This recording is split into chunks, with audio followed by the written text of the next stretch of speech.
really good story for you today. It is called Mr. and Lady Day. It is a story about Billie Holiday and the dog who loved her. The author of the story is Amy Novosky. The illustrator is Vanessa Brantley Newton.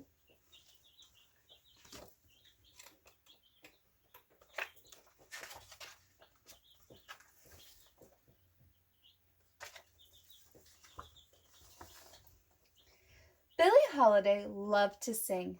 As a girl, she sang along to her favorite songs on a borrowed gramophone. She dreamed of being a star.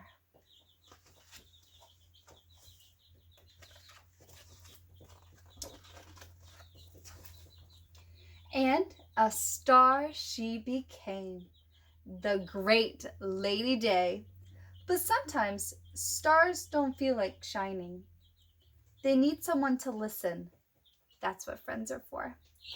Lady Day's dogs were her best friends of all.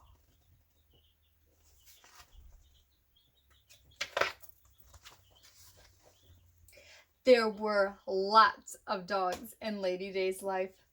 The poodle she carried in her coat pocket, and the brown and white beagle.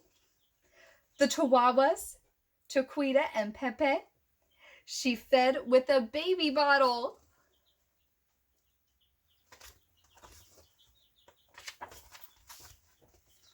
Then there was the Great Dane named Gypsy, and the wire-haired terrier Bessie May Muko, who wagged her tail like a metronome.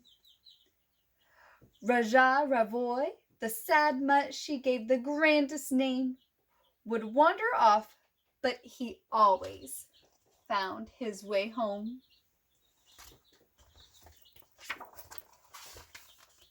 And then there was a boxer named Mr. Mr. and Lady Day were rarely apart. She knit him sweaters and cloaked him in a mink coat. She cooked for him and took him on midnight walks.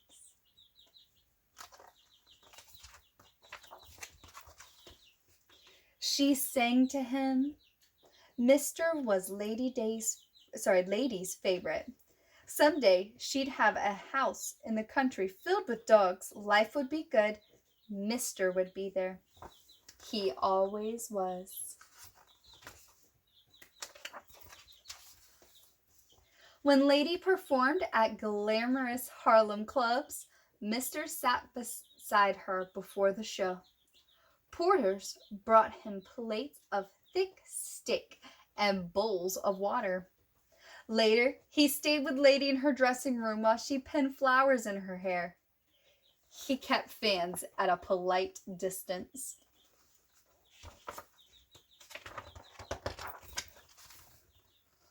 When it was time for her to sing, Mr. would lead a nervous lady to the stage and wait for her in the wings.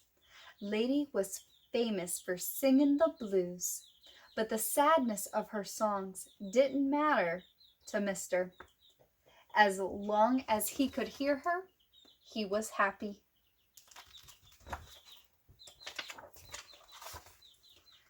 Then, just when her career was at the top, Lady got into trouble.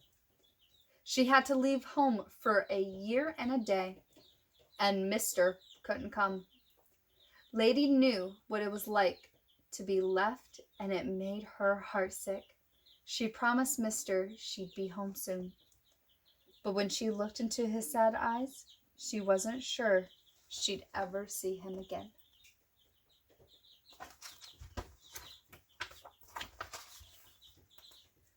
While Lady was gone, she wrote letters and knit sweaters, but she did not sing. Singing was about feeling, and she didn't feel a thing. When it was finally time to return, she wondered if Mr. would be there. Would he remember her at all?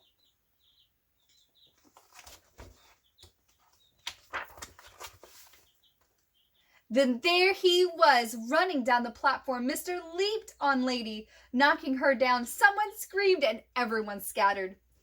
But soon a crowd gathered. "It's Billie Holiday!" And Lady's homecoming was as bright as the Paparosso's flashbulb.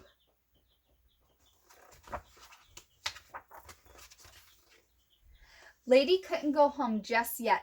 On the front porch at a friend's farm, she rehearsed. It was time for her to sing again, whether she felt like it or not. In just 10 days, she'd have her biggest show ever at New York City's Carnegie Hall. Lady was afraid. She'd heard the rumor that the great Billie Holiday was through. Was it true?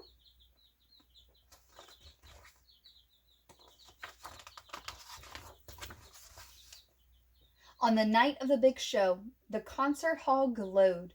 At midnight, the house lights dimmed and a spotlight as full as the moon appeared. Slowly, Lady walked to center stage. The hall so quiet you could hear her heels click. Lady trembled. Where was Mister? Was he waiting in the wings?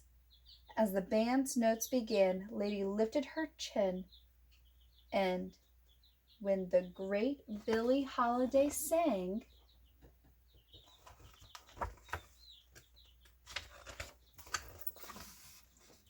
everyone and a dog held their breath and listened. So Mr. was waiting for her when she came back and was even there at her great performance at Carnegie Hall. I hope you loved this story as much as I did. See ya.